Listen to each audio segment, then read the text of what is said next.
yaseThemba amaNazaretha uNyazuzi bangcwele abahle enkosini. Ngingumntwana nje omncane kakhulu manje ngithi ngiyababuka bonke abantu abasendlini lapho umuntu omncane lapha yimi ngimncane kunabo bonke abantu abakhona endlini. Kodwa ngithola umsebenzi omkhulu nosindayo engicelayo uNkulunkulu kaShembe ukuba abembathe kulesi sikhashana abe nganima ibonge inkosana. Ngixolise nasengilosini enkulu yeSabatha uZilili lapho engithema ngifunda khona lapho emthandazweni weSabatha hleze kwangafundeka kahle. Ngiyacela uNkulunkulu bangithethelele lapho. Amen. Ngoba inkonzo enkulu nepheleleyo ilena eqedwa kufundwa, ilena ewumthandazo weSabatha. Ithi inkosi enkulu ngelimini mabesixoxela obaba emzini wasePhakameni ikhomba indoda eyabe iwumshumayeli igcotshiwe iphathisiwe umsebenzi kaNkulunkulu ukuba ifunde umthandazo weSabatha. Yabe isiyaguqa le ndoda ukuba ifunde umthandazo weSabatha, yawufunda kahle ngoba abantu bonke ababekhona endlini. Ithe noma isifika ekuhlabeleleni yahlabelela kahle. Ivesi lokuqala lakhuphuka lesibili lehla yahlabelela kahle kakhulu ngoba umthetho wakuleli bandla mawufunda umthandazo uyakwenza konke. Ithemba isiqedile le ndoda ufunda umthandazo wayesesukuma ubabilanga esekhombela indoda ukuba ifunde umthandazo weSabatha. Yangaqhubeka inkonzo. Base bedideka abantu abakhona endlini ukuba ngabe lokho okwenzekayo ubabi ukwenziswa yini.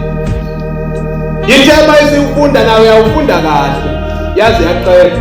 Uthi uma esephakama eseqala evula umlomo ephatha inkonzo uthi yebo loyo umkhombe ekuqaleni ufunde kahle umthandazo kodwa inkinga yakho ibe yodwa ufunde ngokuthi uyawazi. Kuyingozi kuleli bandla ukwenza into kaShembe ngokuthi uyayazi. Yayenze kahle kakhulu kodwa ngoba emzimbeni wayo nasenhlizweni yayo nasengqondweni yayo yabile iqholo lokuthi lento engiyenzayo into engiyaziyo. Waba uNkulunkulu eseloba icala lo mthandazo wangaba khona emazweni. Into kaShembe ifuna umuntu ekuthi njalo maye yenza ahlele novalo, ahlele enciphile, ahlele azi ukuthi lento akayenzayo siyone yakhe kodwa yinto enkulu yasezulwini eyisabela. Amen. Sikuleyo nkonzo ke njalo bakhonza abahle enkosini.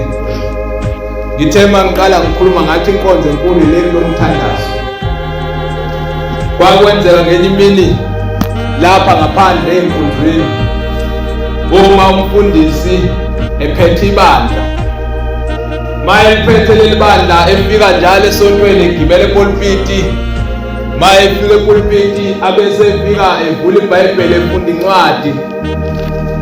Njalo maye efika esontweni ayefika afunda incwadi eyodwa. Nange esontweni zawo maye efika afunde leyo ncwadi. Nenkulumo yakhe azoyikhulumile yabe ikhulume ngesonto edlule uzophinda yona. Neculo akalihlabelelayo ilela kade lihlabelele ngesonto edlule uzophinda ahlabelele lona futhi.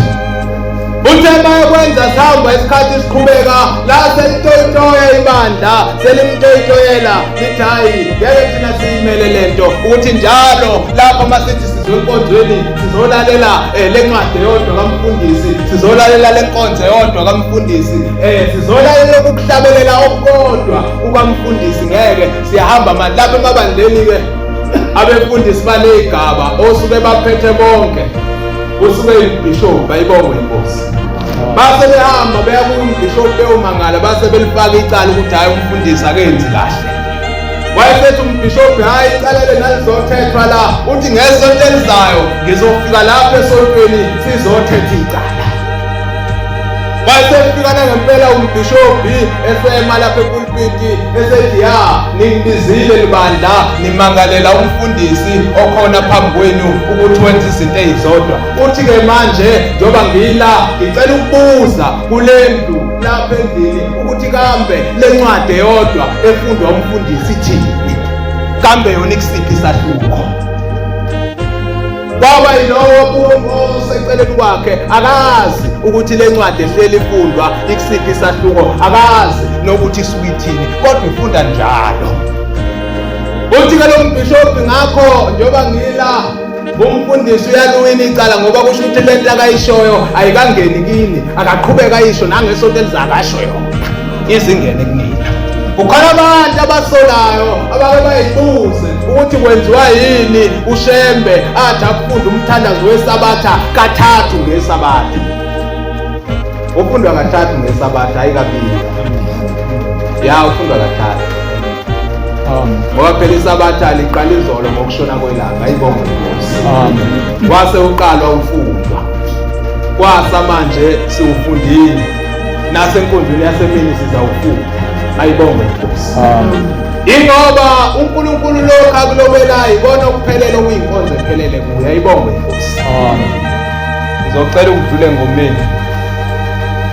Ingoma yethu eka 154 lawo mavesi uNkulunkulu awuvumela bangwathatha. Yeah.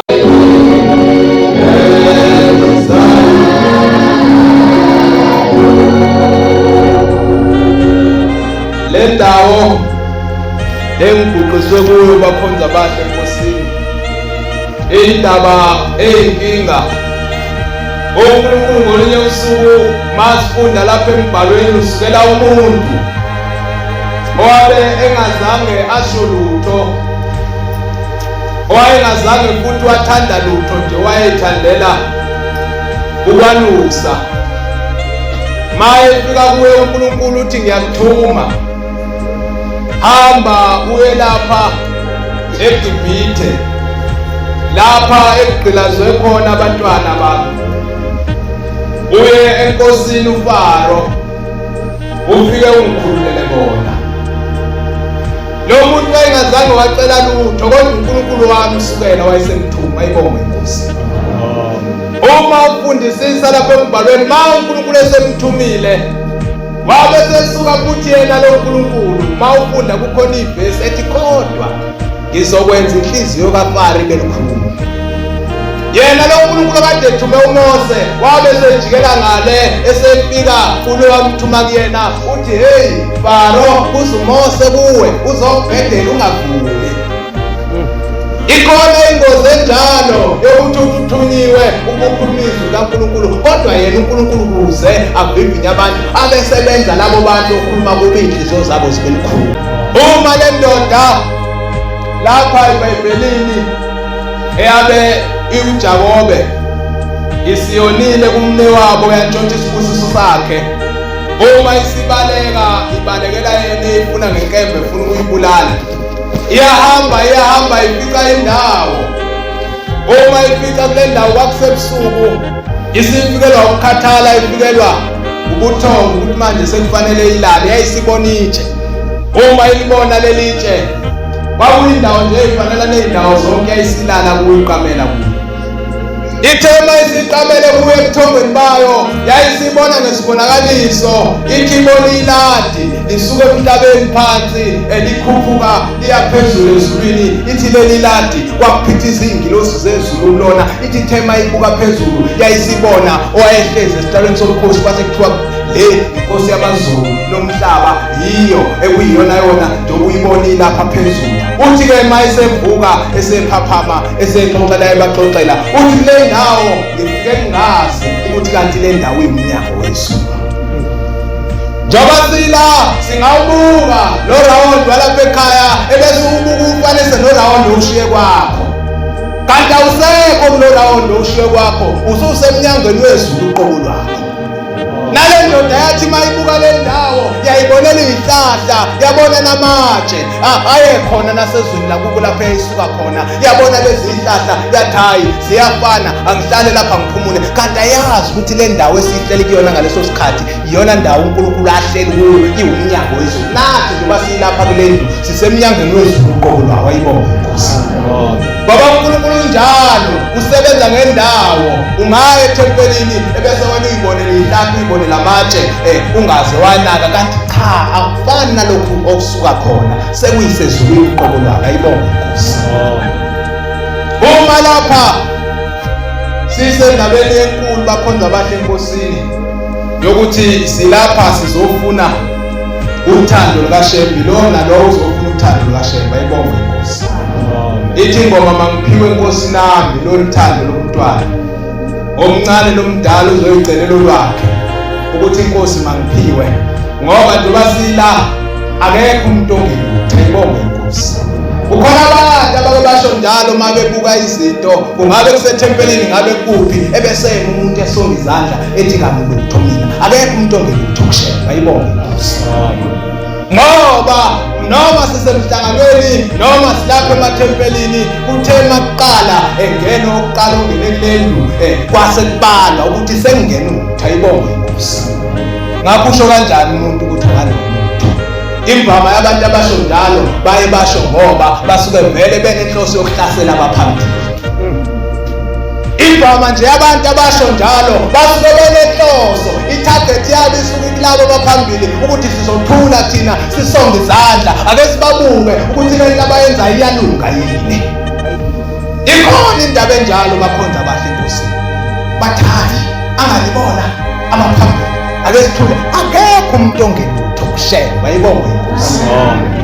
Ingoma mangiphiwe Nkosi nami loluthando lomntwana omdala omncane uzofuna lona. Ikhona indaba exoxa umvangeli umdluli walapha ezweni lakithi eMgungu eMangangeni mayikhuluma ukhuluma ngendaba yenkosazana eyafika kubabamkhulu uMongela isitimela samampondo. Angisakhumbula ukuthi yamenzelani babamkhulu kodwa yamenzela into enhle eyabisa imthokozisa yamjabulisa. Mayimjabulisa lento wabo babamkhulu esekhipha ihebheni ekhanda eselithatha elinika le ntombazana uthi thatha nali ihebheni mntanami lixhome kuwe ekhanda uthi mina nawe siyobonana ngalo ngomhla wokuphela. Njengoba sila singabantu abanjalo awuzeli ukuzobheka omunye oseceleni kwakho ukuthi wenzani kodwa nawe uzothi Inkosi ngicelela ihebheni. Eyothi ngomhla wokuphela mase sesifikile lapha eliwa khona ebese livela leli hebheni ebese ubonakala ukuthi ufanele ungena kulowo muzi siyakubo. Ilokho inhloso yethu lezinsizike zikhona kodwa uNkulunkulu wayengafisi ukuba sizindle ngazo into ayefisa ukuba sizindle ngaye. Ayibonge Nkosi. Nalapha emthandazweni uthi noma ngiphaphama phakathi kobusuku ngenze njani ngikukhonza. Ayibonge Nkosi. Imvama umuntu mayiphaphama ebusuku uyacabanga ukuthi kambe ngineyikweletu kambe kuwukuthi akekho kanti nje mayiphaphama athi hawu Nkosi ngiyabonga ukuthi ngiphaphama ngizaphila. Iyafuna ifuna inhliziyo yena uThixo.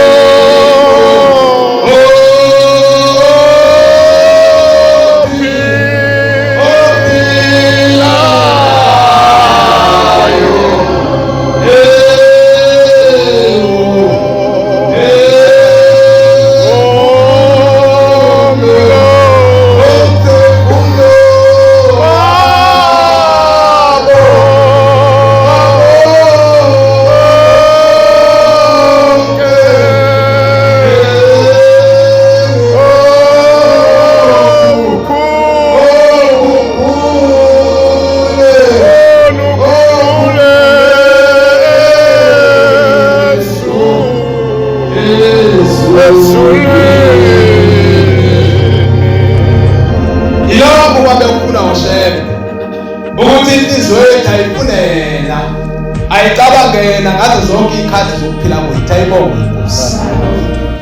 Ngoba uNkulunkulu isihlalo sakhe inhliziyo. Lapha uNkulunkulu ehlala khona nje uhlala enhlizweni yomuntu iyona isitalo, kodwa mayevuma umuntu ukuthi inhliziyo yakhe ibe isitalo sikaThixo bayisona. Kodwa futhi mayevuma yena umuntu ukuba inhliziyo yakhe ibe isitalo somuntu bayisona. Uyena umuntu nje ayikhethelele na ukuthi yakhe inhliziyo enjani, kodwa ayikho into ebaluleke njengenhliziyo kumuntu. Ithi incwadi yami eBhayibheli inhliziyo iyakholisa kunakho konke futhi yonakele kakhulu. Inhliziyo yonakele kunezandla, yonakele kunalehlo lakhe kuyayithiwe woniswe yilo, yonakele kunonyawo, yonakele kunakho konke. Into eyonakele kakhulu inhliziyo. Ithi indaba ningi inhliziyo yakho ngoba kuyona ukhona umthombo wokuphila. Ithi linda inhliziyo yakho ngaphezu kokulinda kwakho konke okukhona emhlabeni. Uma inhliziyo yomuntu yonakele, noma ngakholwa kangakanani, noma ngenzani, kodwa mayonakele inhliziyo yomuntu, lokho okukholwa kwalowo muntu nokwenza kwakhe kusuke kufike kuye. Silapha-ke bakhonza abahle enkosini, sikuleyo nkonzo enjalo ukuba singabantu abahambayo abathwele imithwalo. Uhambo lwethu lunye lubheke ekhaya ezweni lapha siyakhona. Ibonge Inkosi. Ilapha sisebenzela ukuyakhona. Owahlabelela ubabamkhulu esedolweni likamfundisi uMngoma engaphilile, naye umfundisi engaphilile wahlabelela ubabamkhulu wathi umuzi wamaNazaretha lapha siyakhona.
Ayibonge Inkosi. Akalekelelwa muntu kule nqola yakhe. Ingakho lapho emthandazweni weSabatha esilobele wathi ngiyancenga. Ayibonge Inkosi. Ilolo thando olukhulu uShembe alikhombisa kubantu. Uthando lukaShembe asithanda ngalo thina likhulu ngelingeniswe nazo zonke izinto ezikhona emhlabeni. Uthi mayiseqedile noMngoma sebehlabelele baqeda esezasambe Mngoma sekulomuzi besihlabelela ngawo eNqaba uMngoma ejayele keNkosi ungagudla esabukufa kodwa umfundisi uyena okhomba indlela wathi hayi ungahamba ncike eNkosi usethuba kakhulu kuMngoma. Hayi Mngoma uqinisile ngoba njengoba ngizawuhamba nje mina wena umfundisi omkhulu lapho kwakuyisilwane ngesamfundisi. uShembe wayekuye amazi ukuthi angalala kwakuyisilwane sikamfundisi.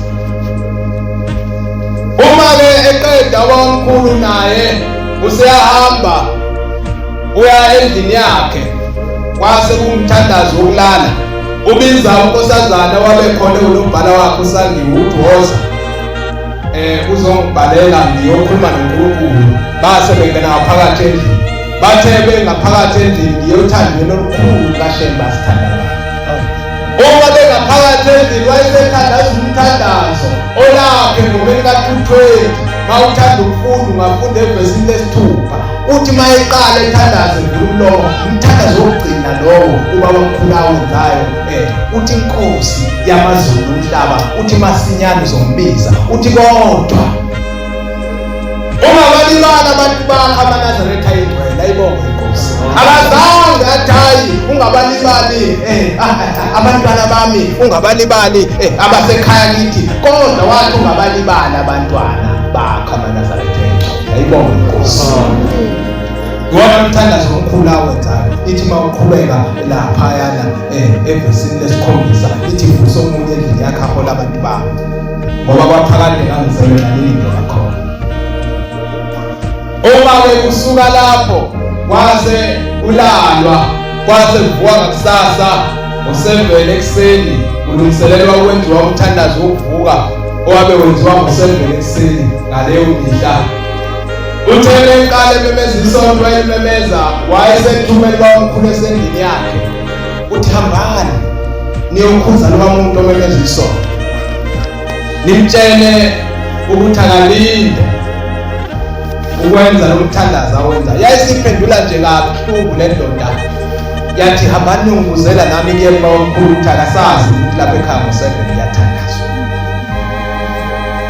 Ithi mayifika le ndaba kwamkhulu usethi hawu bantu abami seniqale ukuzenzela ngingakasitheli nokusithela nje.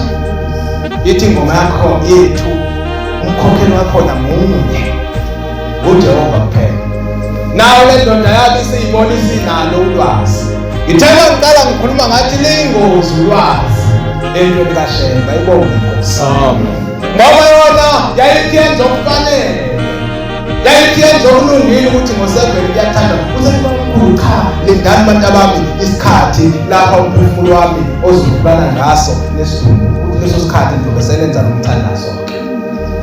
Kwase kulindwa nangempela kwathi makushawona yini base beqala lo mthandazo okunanamhlanje umthandazo ovuka wenziwa ngona yena ayibonge inkosi.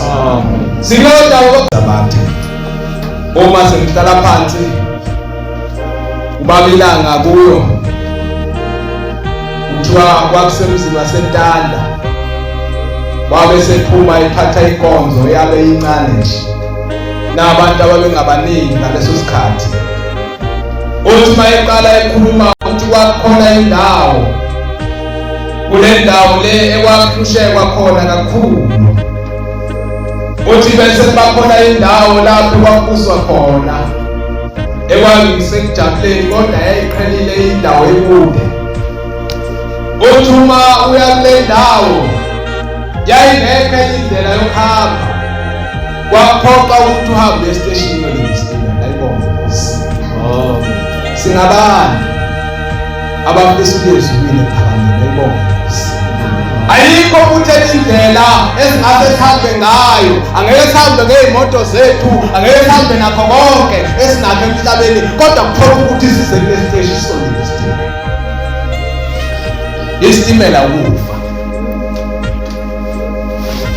Ayikho indlela owawuhamba ngayo kwaphoqa ukuthi ulinde lesi sitimela. Inkinga yaso lesi sitimela sasingahambi ngesikhathi, sasingahambi futhi ngekhalenda, sasiqhamuka nje mase siyiqhamukele akekho wayesazi ukuthi sifika nini. Kwakuye kwenzeke ukuthi sithi masifika sibalayisha abantu ebese sidlula sihamba ebese siqhamuke esinye nje eduze. Uthi mhlawumbe iqhamuke ilandelana sibe 3. Uthi kodwa kuke kuphela usuku kuphele nolunye uthi ngisho iminyaka yayiphela izifike 10 uhleze esiteshini isitimela sihamba. Uthi uthema ehleli lo nkosikazi wayehlupheka eshiya ingane zakhe efisa ukuya lapho ekujatshulwa khona. Uthi wayesehlala kulesi siteshi eside isikhathi kwase kuzwakala ngenye imini sesiqhamuka isitimela. Sithe masiqhamuka base bephuphuma abantu bephushana beya kulo mshini ekushawa kuwo ithikithi. Bathe ma befika khona wawuvuka ufaka imali ngaphezulu ebese umukela ithikithi. Uma efika bewafaka imali yabo bewadonsa amathikithi bengena esitimeleni ifika nale nkosikazi yayisifaka eyayimali ithema yifaka icofoza ifuna ukudonsa ithikithi ezansi alazi laphuma kwase kuyi imali yayisa yayisiqalela lenkosikazi ukuthi kwenzekani kuyo yayisiphinda lokhu isiphinde ifaka lelithikithi iphinde le mali ifake icofoze ithi mayidonsa ithikithi ngezansi bese kuyi imali yayisa bahamba abantu bayedlula bayangena esitimeleni sabe sesisuka isitimela simpompoloza sesihamba isihlala iminyaka lenkosikazi lapha estation yayisifikelwa umkhala ithema ikhala ithi Nkosi kodwa ngisonde ngani mina yabe sitotobe sikwele ekhaya ifika abantwana bayo yadabuka inomkhala inakho konke uma ifika kubona bakhala nabantwana bathatha impahla lezi ayiphethe bangene nazo endlini uthe kanjalo kuumunculi kanti kulezi ingane lapha endlini kukhona ingane eyibalayo le mali njengoba efike wayisakaza phezu kwetafula nje engasakwazanga ukuthenga ithikithi ngayo yabe siyibala ithi mayibala ebesiyibona ukuthi hayi le mali bekufanele umama angalitholi ithikithi ngoba le mali iyashonda bekufanele angalitholi ithikithi ngoba le mali yakhe iyashonda isithi lenkosi yanga angikhulumi ngalo mama uthi angikhulumela ngemali eshodayo uthi angikhulumela ngesitimela uthi kodwa lo nkosikazi kwabe kuwumuntu owabe semzimba sekuphakameni esemhlanganweni uthi lo muntu wayelindile uthi kodwa kuthenga ukulinda kwakhe uthi uyaya ngisho ezidweni eyangisho emgidini ekwenza konke kodwa kwabe sekubakhona into eyodwa emcunulayo phakathi komuzi wasekuphameni wayesencapha uthi ngesikhathi encapha kwayilapho ekushaya khona ifondo la alishayanga ngesawudida alishayanga ezidweni la sekushawa la encapha khona uthi ngesikhathi encapha lapho sekushoda ithikithi kuye usenje lapha uyofaka le mali saphuma ithikithi ingoba wenza ongafanele ngesikhathi wenza ongalungile phakathi kwalomuzi siyakubo uma uNkulunkulu evuma ushodisa ithikithi kuwe Yesu ileyo ndaba bakhonza bahle ebese ngase siyixoxe simkhulu ukuthi singabantu abahambayo abakulowo muzi usethembisa asethembisa ngawo usho socela ukuma la Nkosi yosabezweni